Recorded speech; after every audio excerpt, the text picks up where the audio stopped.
চাচাই তালতলা। আইহো থেকে খুব বেশি দূরে নয়, চাচাই তালতলা।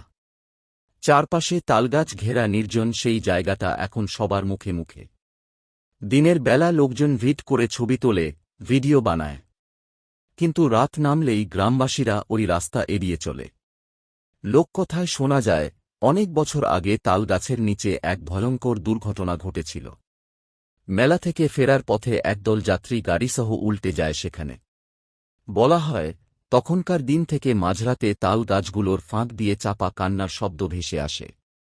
মাঝে মাঝে আবার ভাঙা কাঁচের মতো শব্দ হয়, যেন গাড়ির জানালা ভাঙছে। গত মাসে কয়েকজন যুবক সাহস করে মোবাইলে ভিডিও তুলতে গিয়েছিল। রাত 12টার পর হঠাৎ তাদের ক্যামেরায় ধোঁয়ার মতো এক ছায়া দেখা যায়, দীর্ঘ চুলওয়ালা এক মহিলার অবয়ব, ঠিক তালগাছের গোড়ায় দাঁড়ানো। সঙ্গে সঙ্গে মোবাইলের ব্যাটারি নিভে যায়। পরদিন সকালে তাদের একজন অজ্ঞান অবস্থায় রাস্তার পাশে পাওয়া যায়, আর বাকিরা নাকি আজও ওই ঘটনার কথা বলতে গিয়ে তোতলায়।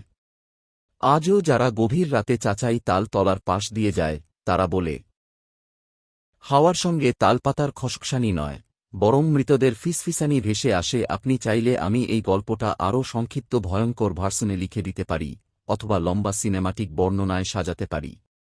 আপনার কোনটা চাই?